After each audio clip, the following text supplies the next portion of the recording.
El día de hoy el tema es particularmente relevante porque vamos a hablar de polarización en Bolivia. Y hemos invitado a 4 personas que están muy involucradas en un proyecto de investigación sobre las dinámicas de polarización en el país, especialmente en esta época y después del periodo electoral.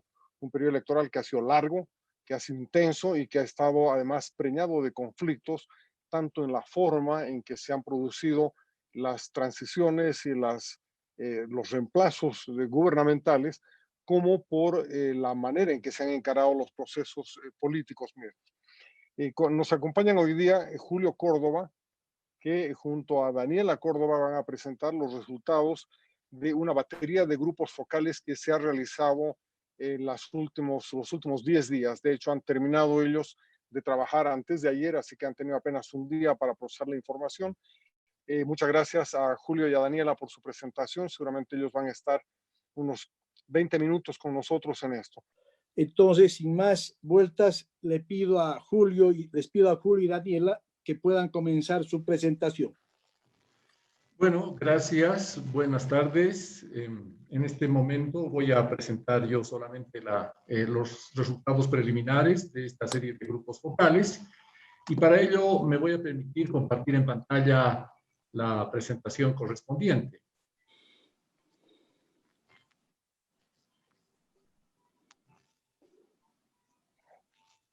Bien, entonces vamos a presentar a continuación los resultados preliminares de una serie de grupos focales que, como dijo Roberto, se han realizado entre la anterior semana y esta semana hasta el día miércoles sobre polarización y tolerancia a la violencia en las ciudades de La Paz, El Alto, Cochabamba y Santa Cruz.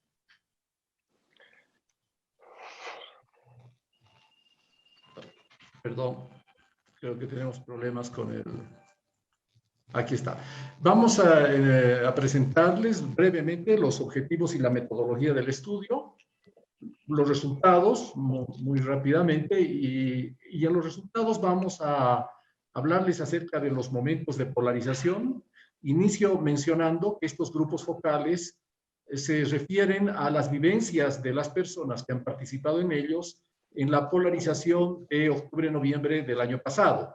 Y vamos a ver algunos momentos de este proceso de polarización según las vivencias de los entrevistados, diferencias según segmentos de estudio y algunas variables asociadas a la polarización para terminar con algunas conclusiones. El objetivo del estudio ha sido analizar el entorno social para determinar si este entorno favorece o no la polarización. Hemos buscado ver los valores sobre diversidad, pluralismo y convivencia, la confianza en las instituciones y las experiencias y vivencias en situaciones de polarización. Se han realizado 12 grupos focales con esta organización, en La Paz y El Alto 4, en Cochabamba 4 y en Santa Cruz 4, con personas de clase baja y con personas de clase media típica. En total 12 grupos focales. En cada grupo focal han participado entre 7 a 8 personas con una presencia equitativa entre hombres y mujeres. Ninguno de los entrevistados fue militante de partido político o alianza ciudadana. En los grupos focales hemos tratado los siguientes temas: situación del país, vivencias en situaciones de polarización específicamente, como había mencionado antes, en octubre y noviembre del 2019, vivencias en situaciones violentas y valores asociados a estas vivencias. Y bueno, pasamos a presentar los resultados. Quisiéramos presentarles a ustedes esta tabla donde estamos hablando de los 3 momentos clave de este proceso de polarización del año pasado, referidos a las elecciones y las acusaciones de fraude y las movilizaciones antes de la renuncia de Evo. El segundo momento es la renuncia de Evo Morales y el tercer momento es las acciones de represión del gobierno frente a las posteriores movilizaciones, repito, después de la violencia, después de la renuncia de Evo Morales. Y tenemos estas 2 columnas, aquellos entrevistados en los grupos focales que han manifestado una actitud favorable al MAS y los entrevistados que han manifestado una actitud desfavorable y de oposición al MAS. quisiera recordarles acá que en los grupos focales con clases medias, predominaban las personas opositoras al MAS, y en los grupos focales con clases bajas predominaban las personas favorables al MAS. Entonces, ¿cómo fue en el primer momento sobre las acusaciones de fraude y antes de la renuncia de Evo Morales? ¿Cuál fue la vivencia en clases bajas favorables al MAS? Pues empezaron el proceso de polarización con una sensación de incertidumbre, no sabían qué les iba a pasar. Luego tuvieron una sensación de molestia por los bloqueos de las denominadas pipitas porque no les dejaban desarrollar sus actividades económicas. Algunos pudieron tener indignación tanto al fraude como a los bloqueos, pero en general su postura era de distanciamiento frente al conflicto antes de la renuncia de Evo. Y estas personas de clases bajas, aunque tienen una visión favorable de la presidencia de Evo Morales, reconocen que él no debió presentarse a la repostulación a las elecciones porque eso es eternizarse en el poder. ¿Qué pasó con las clases medias opositoras al MAS antes de la renuncia de Evo Morales? Manifestaron una fuerte actitud de frustración que venía arrastrándose desde el desconocimiento del referéndum del 2016, porque desde el punto de vista de las clases medias estaban desconociendo su voto, estaban desconociendo su voluntad de cambio, y esta frustración se fue transformando gradualmente en un sentimiento de indignación que los motivó a movilizarse antes de la renuncia de Evo Morales en favor de la democracia, y empezó a aumentar su optimismo una vez que vieron que los policías se amotinaron. Esas fueron las vivencias antes de la renuncia de Evo Morales. ¿Qué pasó en el momento de la renuncia de Evo Morales? En clases bajas, sobre todo de La Paz, El Alto y Cochabamba, aumentó la incertidumbre y el miedo, aumentó el temor frente a los saqueos que se venían produciendo en Alto, La Paz y Cochabamba. Las personas de clases bajas pueden diferenciar claramente quiénes participaban en estas acciones de vandalismo, que para ellos eran delincuentes y extranjeros. En cambio, tienen otra manera de ver a los movimientos sindicales que empezaron a salir a protestar. Para ellos, estos movimientos sindicales son del MAS, pero los que hacían los saqueos eran delincuentes, probablemente pagados por el MAS, pero al fin y al cabo delincuentes. ¿Qué pasó con las clases medias opositoras al MAS durante la renuncia de Evo Morales? Euforia por la victoria, mayor unidad e identificación del grupo, se sintieron ganadores del proceso y ellos se perciben a sí mismos como no violentos, sino como personas que estaban defendiendo la democracia. Rápidamente pasemos al tercer momento. ¿Qué pasó con la represión del gobierno transitorio hacia los movimientos sindicales y sociales que protestaron inmediatamente después de la renuncia de Evo Morales? Las personas de clase baja vivieron en una situación de mayor tensión, de incertidumbre y de miedo, y empezó a surgir en las personas de clase baja un sentimiento de indignación y rabia, principalmente a partir de la quema de la Huipala y a partir de las masacres de Sacaba y Sencata, y empezaron a desarrollar actitudes de rechazo hacia el gobierno de Áñez, hacia los militares y hacia los policías, y varias personas de estas clases bajas apoyaron y participaron en algunas acciones de manifestación contra la represión en Sacaba y en Sencata. En cambio, después de la renuncia de Evo Morales, en las clases medias empezó a surgir un temor frente a la violencia del MAS y los saqueos. A diferencia de las clases bajas, las personas de las clases medias no logran diferenciar claramente entre saqueadores y personas del MAS, y para varios de ellos, los que estaban saqueando eran militantes del MAS, y desarrollaron un discurso de justificación de la intervención militar para reprimir estas acciones de violencia. En general, este es el proceso, la vivencia que tuvieron las personas, tanto favorables al MAS como de la oposición, frente al proceso de polarización durante octubre y noviembre del año pasado. Muy bien,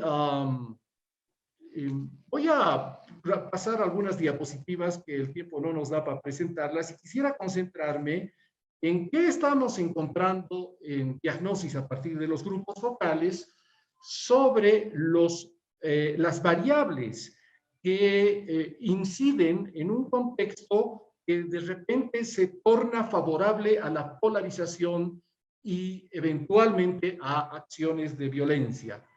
Hemos distinguido a partir del análisis de la información cualitativa 3 variables que influyen en un contexto que se vuelve favorable a la polarización. La primera variable son las limitaciones estructurales que favorecen a la polarización. La segunda variable es un conjunto de emociones colectivas que nosotros denominamos como emociones reactivas, o en un lenguaje más sencillo se pueden denominar como emociones colectivas negativas, que las vamos a detallar enseguida. Y la tercera variable son los factores y los medios que facilitan la movilización social y por lo tanto la polarización. Entonces, vayamos detallando cuáles son los indicadores que componen cada una de estas 3 variables que favorecen un contexto para la polarización. En cuanto a las limitaciones estructurales, tenemos las limitaciones económicas, y estas limitaciones económicas se traducen en limitaciones en acceso al empleo y limitaciones en términos de informalidad. En los grupos focales, las clases medias mencionaban que tienen cada vez más limitaciones para acceso al empleo formal y también para acceder al empleo estatal. Y esto genera en estas clases medias un sentimiento de frustración y comienzan a culpar al gobierno de Evo Morales por no valorar la meritocracia de los profesionales, por contratar a militantes del MAS que no son profesionales y que eso implica una limitación de acceso al empleo formal para las clases medias. Las clases bajas hablan del sector informal y ellos perciben que por el desempleo y la crisis económica, en el sector informal hay una competencia mayor, lo que implica menores ingresos y mayor precariedad para las clases bajas. Sea por la limitación del acceso al empleo formal en clases medias o por una mayor competencia en el mercado informal, lo que se observa es que el tema de empleo e ingresos empieza a constituirse en una limitación estructural que, como vamos a ver enseguida, favorece actitudes de polarización. El segundo elemento son los elementos de ruptura, los elementos de tensión irresueltos en nuestra estructura social, que son principalmente étnicos, de clases sociales y de regiones. Son sobre estos contradicciones, sobre estos clivajes, que como vamos a ver más adelante, se forman posturas favorables a la polarización. Tenemos luego limitaciones institucionales, principalmente en los grupos focales se refieren a la falta de confianza en la justicia y en el sistema electoral, por eso hablan de una justicia parcializada y de un sistema electoral no confiable, donde es fácil hacer fraude. Finalmente tenemos limitaciones en el acceso a servicios.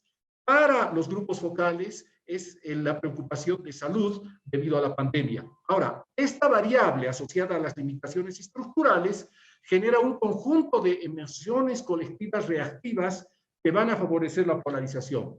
Tenemos niveles de frustración importantes por las limitaciones económicas, no hay ascenso social, hay discriminación, hay centralismo en el gobierno para los de Santa Cruz y hay tensiones regionales que generan frustración.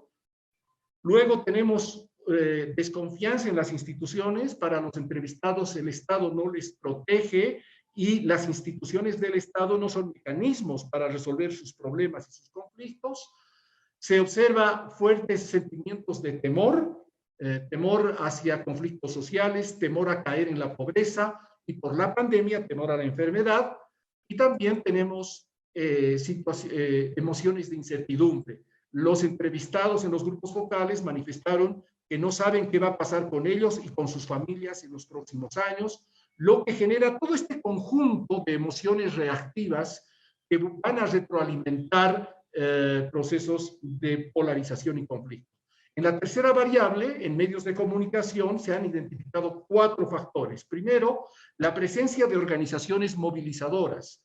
En Santa Cruz, el Comité Pro Santa Cruz; en Cochabamba, la Resistencia Juvenil Cochala. Son organizaciones que promueven la movilización, cosa que en La Paz no se ha visto una organización tan fuerte como en las que acabo de mencionar en Cochabamba y Santa Cruz. Luego tenemos discursos polarizantes que están circulando entre las personas, discursos que apelan a valores, por ejemplo, defensa de la democracia, o discursos que apelan a identidades colectivas, identidades educoculturales, los pueblos indígenas originarios, o identidades regionales, Cambas versus Collas. Luego tenemos las redes sociales a través de las cuales circulan estos discursos polarizantes. Y finalmente tenemos afinidades movilizadoras, personas cercanas a los círculos familiares y de amistad de los entrevistados que favorecen la movilización y que les animan a las personas a movilizarse para defender sus intereses. Bien, entonces, estos 3 variables, limitaciones estructurales, emociones colectivas negativas, junto con la presencia de medios de movilización, configuran un entorno social que es proclive a la polarización. Es como una pradera de pastos secos. Lo único que se necesita es una chispa que la incendie, y esa chispa que la incendie es la 4ª variable, que son factores desencadenantes. En los grupos focales se ha identificado estos factores desencadenantes claramente, que, bueno, la mayoría lo sabemos.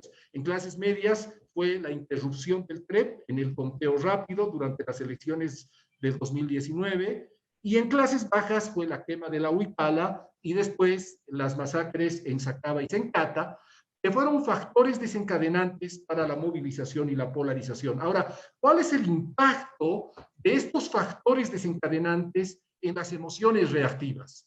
Si las emociones reactivas se acumulan antes de la polarización, la frustración, la desconfianza, el temor y la incertidumbre, los factores desencadenantes lo que hacen es transformar estas emociones colectivas en indignación e ira. Parece difícil encontrar procesos de polarización si de por medio no hay una base emocional de indignación y de ira. Y lo que hemos visto en los grupos focales es que tanto en clases medias como en clases bajas se ha transitado de la frustración y del temor hacia la indignación y la rabia ya en los procesos de polarización y de enfrentamiento. A partir de este proceso ya estamos ya en la polarización. Hay una mayor tolerancia a la violencia, es decir, la indignación produce cambios cognitivos muy importantes en las clases sociales, empiezan a dejar de pasar por alto las violencias de los amigos y empiezan a enfatizar más, a sobredimensionar la violencia del bando contrario. Por lo tanto, se asumen los movilizados como personas que se defienden, que defienden la democracia, que defienden a los pueblos originarios, y son los otros los agresores y ellos son los que se defienden. Es a partir de ese razonamiento basado en la ira y la indignación que se produce una mayor tolerancia hacia la violencia del bando propio.